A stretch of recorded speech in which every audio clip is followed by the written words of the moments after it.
Emma Davis clutched her phone tightly as she navigated through the drizzling rain, her beat-up Honda Civic sputtering at each stoplight. The delivery app pinged again, her 12th order of the night. The clock on her dashboard read 10:47 p.m., and her body ached from the 14-hour shift. But she couldn't stop yet. Every dollar mattered when your 3-year-old son depended on you alone. Just 3 more deliveries, she whispered to herself, glancing at the photo of little Ollie taped to her dashboard. His smile, missing one front tooth, was the only thing keeping her going most nights, especially nights like these, when the rain made the roads slick and customers tipped poorly because their food arrived slightly soggy despite her best efforts. 6 months ago, Emma's life had been completely different.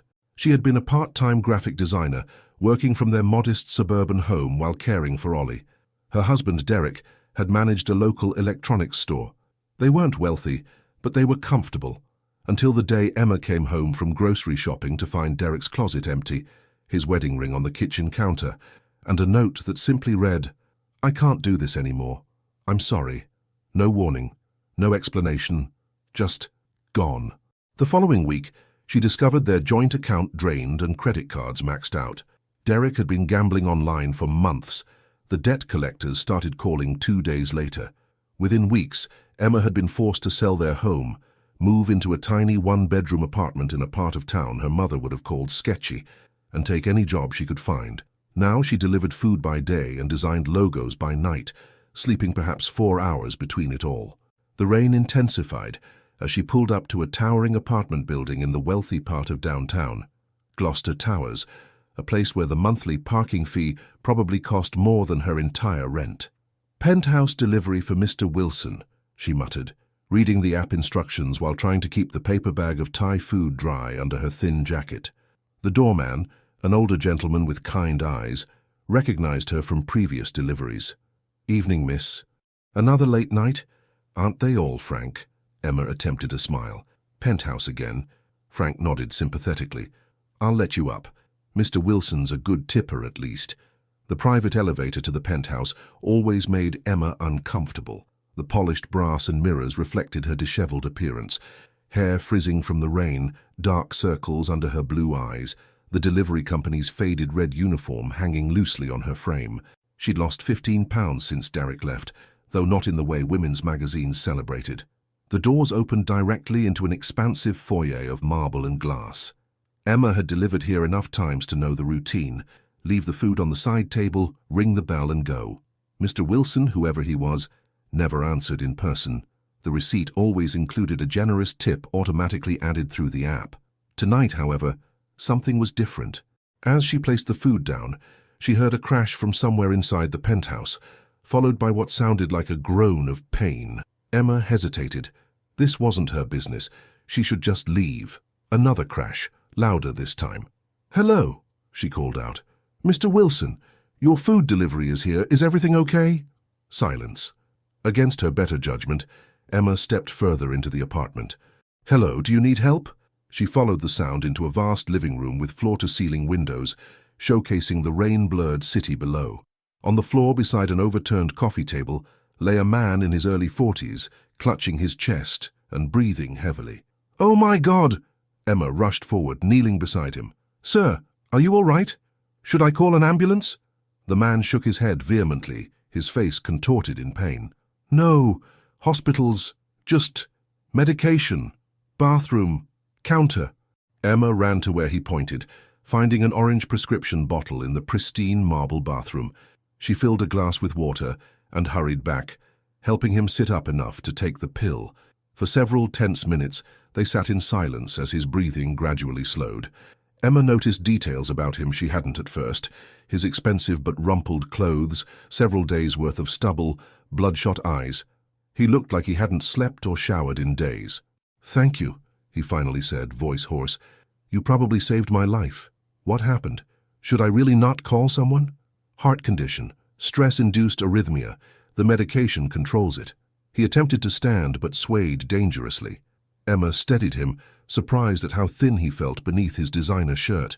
"You should sit down properly. When's the last time you ate?" He looked genuinely confused by the question. "Tuesday, maybe." It's Friday night, Emma said, alarmed. Stay here. She retrieved the forgotten Thai food and opened the containers. As the aroma filled the room, the man's stomach growled audibly. You need to eat this. Slowly. She handed him a fork, watching as he took a small bite of pad thai. As he ate, Emma took in her surroundings. Despite the luxury apartment's magnificent views and expensive furniture, something felt off. There were no personal touches, no photos, books, or artwork that wasn't purely decorative. Empty liquor bottles lined the kitchen counter. Mail had piled up on a desk in the corner. I'm Emma, by the way, Emma Davis. The man looked up from his food. James Wilson. Well, James Wilson, you might want to consider hiring a housekeeper. The words slipped out before she could stop them. 6 months ago, she would never have spoken so boldly to a stranger, especially one who lived in a penthouse. To her surprise, he laughed, a rusty sound, as if unused for some time. You're right. Among other things. He gestured vaguely around him. This isn't exactly normal for me. Tough week? Tough year. His eyes, a striking grey that reminded Emma of the ocean during a storm, met hers. Why did you come in? Most delivery people would have just left. Emma shrugged. I heard something fall. You could have been hurt. Most people wouldn't care if I was. There was something in his voice, a profound loneliness that resonated with Emma. She recognized it from her own reflection. My shift ended 20 minutes ago, she said, checking her watch. Do you have someone coming to check on you, family, friends? James shook his head slightly. I've been isolating. Emma made a decision that surprised even herself. Look, I don't know you, and you don't know me, but you just had some kind of cardiac episode. Someone should make sure you don't have another one in the middle of the night. Are you offering to stay? His eyebrows rose. God, no. Emma laughed. That would be weird, but... She hesitated, an idea forming. I have a couch. It's not fancy, but it's clean. My son is at my mother's for the weekend. You could crash there, and I'll know you're not dying on your expensive rug. You're inviting a strange man to your home. You're in no condition to be dangerous, Emma pointed out practically. And frankly, you look like you could use a break from... She gestured around the beautiful but somehow sterile apartment. Whatever this is. James stared at her for a long moment, his expression unreadable. Then, to Emma's astonishment, he nodded. Okay. Okay? Emma hadn't actually expected him to agree. On one condition, James said, attempting to straighten his posture. You let me pay you for your time. Emma's pride flared. I'm not a nurse for hire. No, he corrected quickly, for saving me from another night here. Please. Something in his eyes, a vulnerability that seemed at odds with the wealth surrounding them, made Emma nod. Fine, but we're taking your food with us, and you need to grab whatever medications you need. As James slowly gathered his things, Emma texted her mother to check on Ollie. What was she doing inviting a stranger home? But as she watched James move around his vast empty apartment like a ghost, she recognized something in him that she understood all too well. Sometimes the loneliest places were the ones filled with the most things. The drive to Emma's apartment was silent, except for the rhythmic swish of windshield wipers battling the persistent rain. James sat in the passenger seat of her Honda Civic, looking oddly out of place despite his disheveled appearance. His single overnight bag contained what Emma assumed were essentials: medication, a toothbrush, and a change of clothes that probably cost more than her monthly rent. Turn left here, Emma instructed as they approached her neighborhood. A far cry from the gleaming downtown towers, this area featured weathered apartment buildings and family-owned businesses with signs in multiple languages. It's not exactly Gloucester Towers. It's real, James said quietly, looking out the window with unexpected interest. People actually live here. Emma glanced at him, trying to decipher if he was being condescending, but his expression showed genuine curiosity. As opposed to? As opposed to existing in climate-controlled bubbles where everything is curated and nothing is authentic. The bitterness in his voice surprised her. They pulled into the small parking lot behind her building. The 4-story brick structure had seen better days, but the security doors worked and the hallways were clean. The main reasons Emma had chosen it despite the tight budget. "Third floor," she explained as they climbed the stairs, James moving slowly but steadily. "Elevator's been out for maintenance since I moved in." Her apartment was exactly 847 square feet. She knew because the landlord had emphasized the generous size when showing it to her. The living room connected to a small kitchen, with a short hallway leading to a bathroom and single bedroom, currently decorated with dinosaur decals and a toddler bed. "Make yourself comfortable," Emma said, gesturing to the couch while setting down her keys and shrugging off her wet jacket. "There's not much, but it's home." James stood in the center of the room, taking in the mismatched furniture, clearly second-hand but arranged with care. Children's toys were neatly organized in colorful bins. Family photos lined the walls, mostly of Emma, and a small boy with her same bright smile and curious eyes. "It's perfect," he said with such sincerity that Emma paused while hanging up her jacket. "You must have hit your head when you fell," she joked, suddenly self-conscious about the water stain on the ceiling and the worn carpet beneath their feet. James walked over to the bookshelf, examining the framed photos. "Your son, Oliver. Ollie. He's 3. Emma moved to the kitchen, putting on a kettle for tea. "He's staying with my mother this weekend so I could pick up extra shifts." "You work multiple jobs?" "Delivery during the day, freelance graphic design at night when I can keep my eyes open." She shrugged. "Single parenthood isn't for the faint of heart." "His father?" Emma's expression hardened slightly. "Not in the picture. Tea?" James accepted the change of subject gracefully. "Please." While the water boiled, Emma showed him the bathroom, supplied a clean towel, and made up the couch with sheets and a pillow. The domestic routine felt strangely normal, despite the unusual circumstances. "The hot water can be temperamental," she warned, as James prepared to shower. "If it starts going cold, turn it off for 10 seconds, then back on." Alone in the kitchen, Emma found herself wondering what on earth she was doing. She'd brought a stranger, a clearly wealthy stranger with health problems, into her home on impulse. It wasn't like her to be so spontaneous, not since Ollie was born, not since Derek left. Her phone buzzed with a text from her mother, attaching a photo of Ollie sleeping, clutching his favorite dinosaur plushie. The sight centering her, reminding her why she worked those long hours and made the sacrifices she did.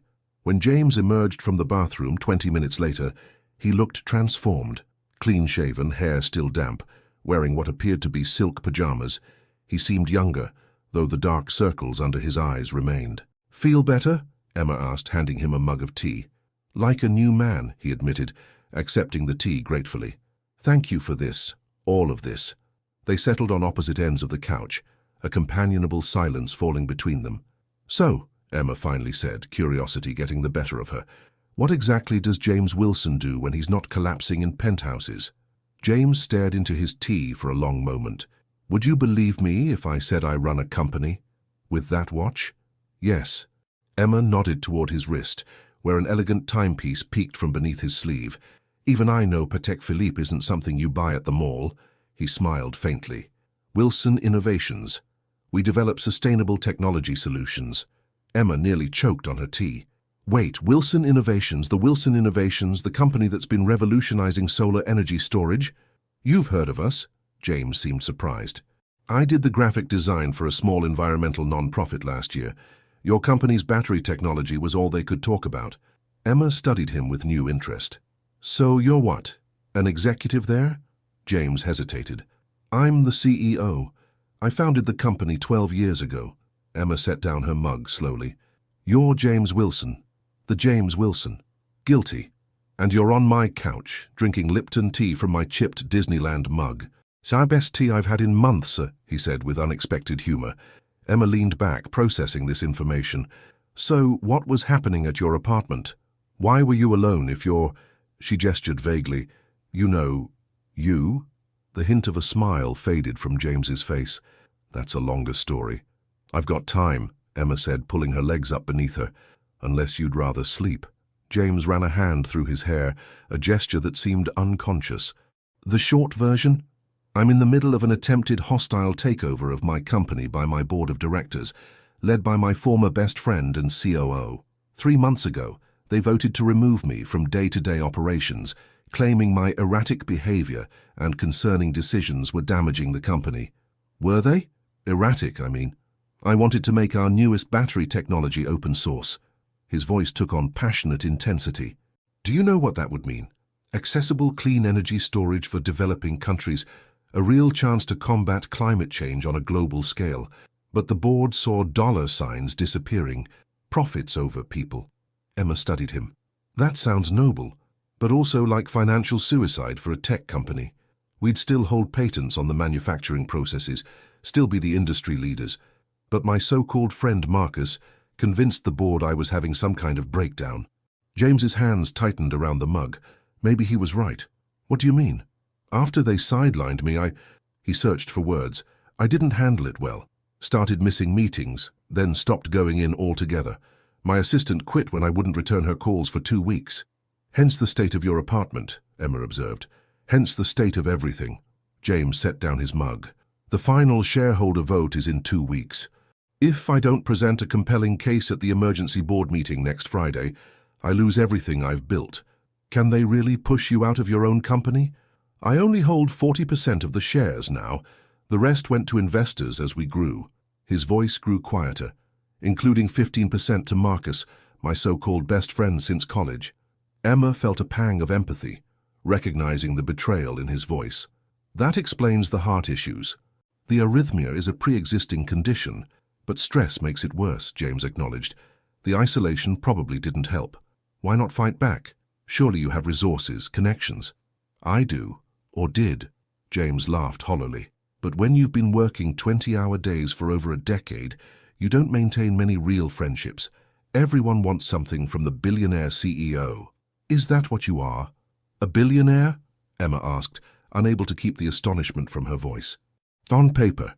Most of it's tied to company stock. If I lose control, you lose everything, Emma finished. A silence fell between them. Outside, the rain had stopped, leaving behind the occasional sound of tires on wet pavement.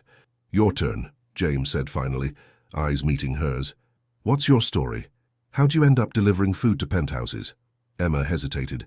Her story felt small compared to corporate takeovers and billions of dollars, but the genuine interest in James's expression encouraged her. My ex-husband emptied our accounts and disappeared 6 months ago, she said with practiced neutrality. Turns out he had a gambling problem I knew nothing about, left me with a 3-year-old, no savings, and a mountain of debt. He just left. No warning. A note on the counter. I can't do this anymore. I'm sorry. Emma shrugged, the memory still painful despite her casual tone. 7 years together and that's all I got. James shook his head. I'm sorry. I had to sell our house to cover the debts he left behind. My design business wasn't enough to support us, so I started delivering. It's not the life I imagined, but we're surviving. Emma's gaze drifted to Ollie's toys. He's happy. That's what matters. Kids are resilient. And their mothers, James asked softly. Emma smiled, but it didn't reach her eyes. We do what we have to do. For a moment they sat in silence, two strangers connected by nothing more than circumstance and shared understanding of loss. Different kinds of loss, but loss nonetheless. We should probably get some sleep, Emma said finally, noting the time. I have an early shift tomorrow. On Saturday? Bills don't take weekends off, she said lightly, standing to take their mugs to the kitchen. As Emma prepared for bed, she heard James settling on the couch. The events of the evening felt surreal. A billionaire CEO was sleeping in her living room, a billionaire who'd been betrayed and might lose everything, just as her world had been upended months ago. She wondered what tomorrow would bring, unaware that inviting James Wilson into her home would change both their lives in ways neither could possibly imagine. Emma woke to the unusual aroma of fresh coffee and something deliciously buttery. For one disorienting moment, she thought she was back in her old house before everything fell apart. Then reality rushed back as she remembered her unexpected houseguest.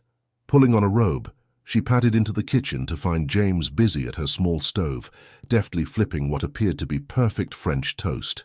The countertop held fresh berries, orange juice and a loaf of bread that definitely hadn't been in her nearly empty refrigerator yesterday. You went shopping? Emma asked, smoothing her hair self-consciously. James turned, spatula in hand, looking surprisingly at ease in her tiny kitchen. Hope you don't mind. I woke up early and wanted to thank you for last night. By breaking into my empty fridge? There's a convenience store on the corner. I took the liberty. He slid a piece of French toast onto a plate. Coffee? Emma accepted the steaming mug, the rich aroma confirming this wasn't her usual store-brand grounds. You didn't have to do this. I haven't cooked for anyone in years, James admitted, his expression softer than last night. It's nice, actually. They ate at her small table by the window, morning sunlight replacing yesterday's rain. Emma studied James in the daylight. He looked better, rested, his expensive clothes incongruous against her worn furniture, but his posture more relaxed. "What's your plan today?" Emma asked, savoring the best breakfast she'd had in months. "I should probably head back to the penthouse," James said, though he didn't sound enthusiastic. "Try to sort through some paperwork before Monday's preliminary board meeting." Emma nodded, surprised at her own disappointment. Of course he would go back to his real life. Last night had been an anomaly, a strange intersection of their very different worlds. "What about you?" James asked. "Delivery shift starts at 11. Then I need to pick up Ollie from my mom's." She took another sip of coffee. Back to reality. James seemed about to say something when Emma's phone rang. Her mother's number flashed on the screen. "Mom? Everything okay with Ollie?" Emma's brow furrowed as she listened. "Fever? How high?" She rose from the table, grabbing a notepad. "Yes, I'll get the medicine. I'll be there as soon as I can." She hung up, already moving toward her bedroom. "I need to cancel my shift. Ollie's sick. 102-degree fever." "Is it serious?" James asked, concern evident in his voice. "Probably just a virus, but I need to get him home." Emma was already changing clothes, calling out from her bedroom.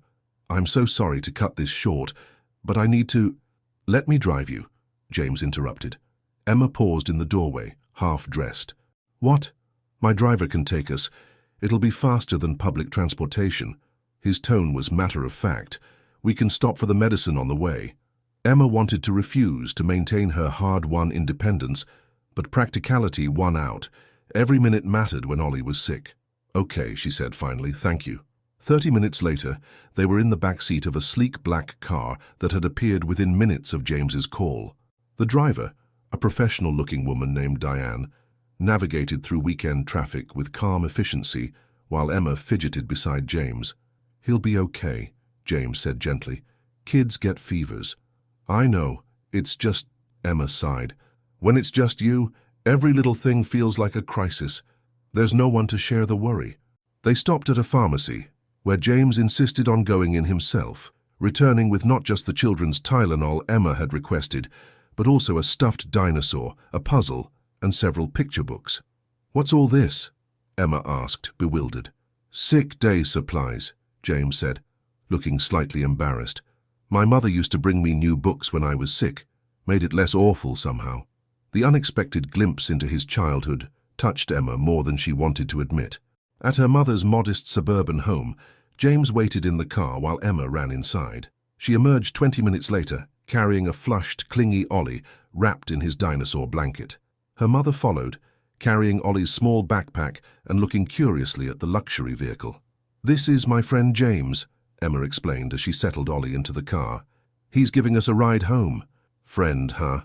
her mother whispered, with raised eyebrows before turning to James with a warm smile. "Thank you for helping them. I'd drive, but my car's in the shop." "It's no trouble," James replied, his attention on Ollie, who was regarding him with feverish curiosity. "You're tall," the little boy observed hoarsely. "You're observant," James replied seriously, earning a small smile from Ollie despite his discomfort. The drive back to Emma's apartment was filled with Ollie's occasional whimpers and Emma's soft reassurances. James sat quietly, occasionally passing back tissues or water, his eyes revealing a surprising tenderness whenever they fell on the sick child. Once home, Emma focused entirely on Ollie, measuring medicine, setting up his favorite cartoons, and applying a cool cloth to his forehead. James moved around them efficiently, unpacking the pharmacy supplies and making tea without being asked. The hours passed in a blur. Ollie's fever spiked despite the medication, bringing tears and discomfort. Emma held him on the couch, singing softly as he dozed fitfully against her chest. She had almost forgotten James was still there, until she looked up to find him watching them, an unreadable expression on his face. "You don't have to stay," she whispered over Ollie's head. "I'm sure you have important things to do." "Nothing more important than this," he replied simply, passing her a fresh, cool cloth for Ollie's forehead. As evening approached, Ollie's fever finally broke. His breathing eased, and his little body relaxed into deeper sleep. Emma carefully transferred him to his bed, leaving the door ajar. She returned to the living room to find James at her laptop, brow furrowed in concentration. "What are you doing?" she asked, suspicious despite everything. James looked up, seeming almost guilty. I hope you don't mind. I was looking at your portfolio, the graphic design work on your desktop. It's exceptional. Emma flushed with unexpected pleasure. It's just freelance work, small projects mostly. This campaign for the environmental non-profit Green Future Initiative, it's brilliant. The way you've visualized complex data while maintaining emotional impact. James turned the screen toward her. This is professional grade work. Try telling that to potential clients, Emma said with a wry smile. Without agency experience, most won't even look at my portfolio. James studied her for a moment. What would you say if I offered you a job? Emma stared at him. Excuse me. Wilson Innovations needs a new creative director for our public communications division. The previous one left with Marcus's faction. James's eyes were intense. Based on this portfolio, you're more qualified than half the agencies we've interviewed. You can't be serious, Emma said, sinking onto the couch. You barely know me. I know enough, James countered. I know you're talented, resourceful, and dedicated. I know you have an innate understanding of how to communicate complex ideas visually, and I know you deserve better than delivering food to ungrateful customers. Emma shook her head, overwhelmed. This is crazy. You're offering me a job because I let you sleep on my couch. I'm offering you a job because you're qualified, James corrected firmly. The salary would be 6 figures, with full benefits and flexible hours so you can be there for Ollie. 6 figures, Emma repeated faintly. The amount was life-changing. Enough to pay off Derek's remaining debts, enough for a proper home for Ollie, enough to breathe again. There's one complicated factor, James admitted, his expression shifting. I might not have a company in 2 weeks if the board vote goes against me. Reality crashed back. Of course there was a catch. So this isn't really a job offer, Emma said, disappointment sharp. It's contingent on you winning your battle. Yes and no, James leaned forward. If I win, the job is yours, no question. But even if I lose control, I need someone to help me with my next venture. I'm not staying down, Emma, no matter what happens at that vote. The intensity in his voice was compelling. Emma could almost believe him. Why me? She asked finally. There must be thousands of qualified designers who'd jump at the chance. Because I trust you, James said simply. And right now, that's in short supply in my life. The moment stretched between them, charged with possibility. Emma was about to respond when her phone buzzed with a text. Her face paled as she read it. What's wrong? James asked immediately. It's from my landlord. Emma's voice shook slightly. They're selling the building. All tenants have 30 days to vacate. Can they do that? Apparently there's a clause in my lease. Emma pressed a hand to her forehead. Perfect timing. James was quiet for a moment. Move in with me. Emma's head snapped up. What? Not like that, he clarified quickly. My penthouse has 3 bedrooms. You and Ollie could have your own space while you figure things out. No rent, no obligations. James, I can't. Why not? You need a place to stay. I need. He paused, seeming to search for words. I need to remember why I built my company in the first place. To help people, not just accumulate wealth. People would talk, Emma said weakly, already knowing it was a flimsy objection. Let them, James replied with unexpected fierceness. For once in my life, I don't care what anyone thinks. Before Emma could respond, a small voice called from the bedroom. Mommy, my tummy hurts. The sound of Ollie retching followed immediately. Emma rushed to help her son, leaving James and his impossible offer hanging in the air between them. As she comforted Ollie through another round of sickness, Emma's mind raced with possibilities. Move into a billionaire's penthouse. Accept a job from a man she'd known for barely 24 hours. It was madness.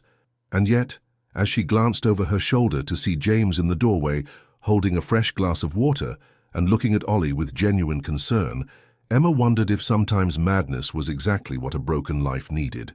What neither of them could possibly know was that someone else was very interested in their budding connection, someone who would stop at nothing to ensure James Wilson lost everything, including his newfound friendship with a delivery driver and her sick little boy.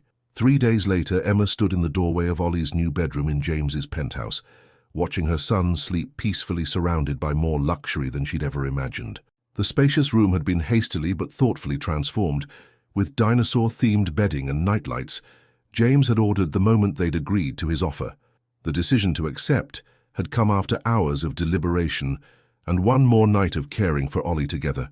Something about the way James had rolled up his sleeves to help clean up after a particularly messy episode of sickness, without a hint of disgust or hesitation, had tipped the scales for Emma. Billionaire or not, he was simply a good man. "He's finally sleeping through the night," James observed quietly, appearing beside her with 2 mugs of tea. Emma accepted one gratefully. "The pediatrician says the virus is almost out of his system." They moved to the living room, now transformed from its previous sterile emptiness. Emma's mismatched throw pillows brightened the designer sofa. Ollie's toys occupied a corner. Family photos, Emma had insisted on bringing them, lined a previously bare shelf. "Tomorrow's the board meeting," Emma said, studying James's face. In the past 3 days, he'd spent hours in his home office preparing, emerging occasionally to check on Ollie or share meals with them. "Everything's ready." James's expression was calm but determined. "My presentation is solid. I've spoken with every board member who would take my call." "How many?" 4 out of 11. He smiled wryly. "Not exactly a majority." "But your plan is brilliant," Emma insisted, having helped refine the visuals for his presentation. "The open-source platform alongside the premium manufacturing services, it's commercially viable and true to your original vision." "Maybe." James set down his mug. "But Marcus has had months to poison the well. The shareholders are afraid. When people are afraid, they make decisions based on fear, not reason." Emma touched his arm lightly. "Whatever happens tomorrow, you've already won something important." "What's that?" "You remembered why you started Wilson Innovations in the first place. Not for profit, but for purpose." James covered her hand with his own. "Thank you for reminding me of that." The moment stretched between them, charged with unspoken feelings that had been building since that first rainy night. "I should get some sleep," Emma said finally, withdrawing her hand reluctantly. "Big day tomorrow." "Emma," James called as she turned to leave, "no matter what happens at the vote, whether I lose the company or not, I'm glad I found you. You and Ollie." "So am I," she replied softly before disappearing into the guest suite.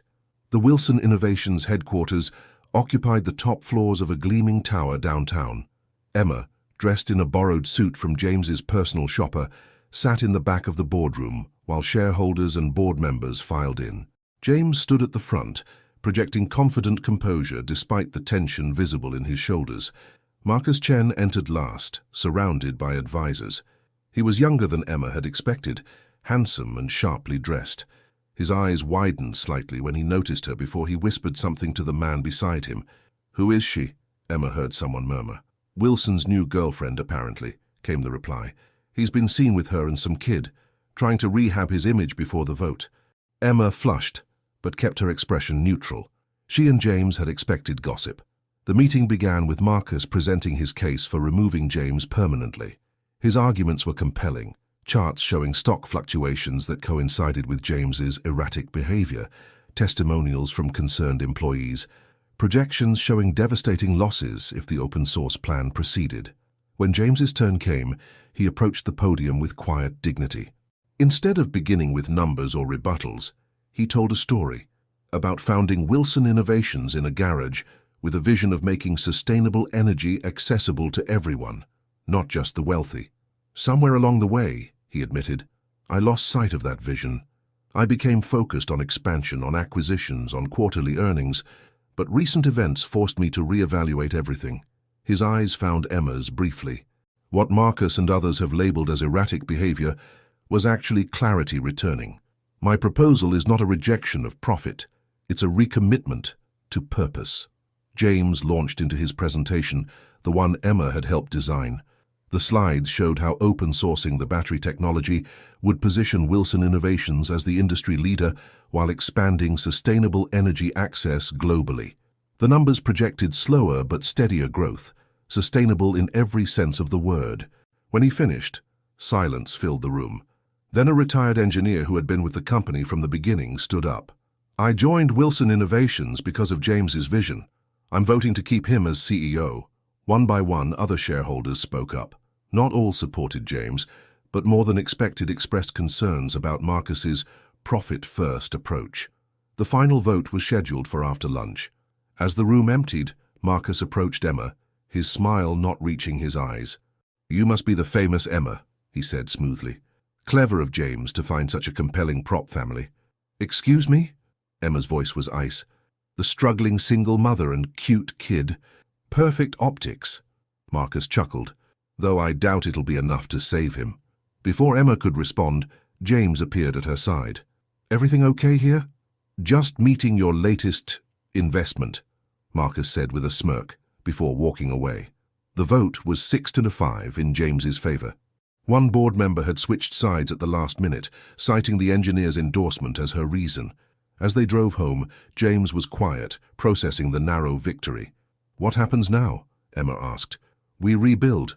The company. My life. James turned to her. If you're still interested in that creative director position? Emma smiled. I think I could be persuaded. And the living arrangement? She thought of Ollie, who had blossomed in the 3 days at the penthouse, and of the warmth that had grown between her and James. Let's take it one day at a time, she said, reaching for his hand. We've both been broken, but maybe that's how the light gets in.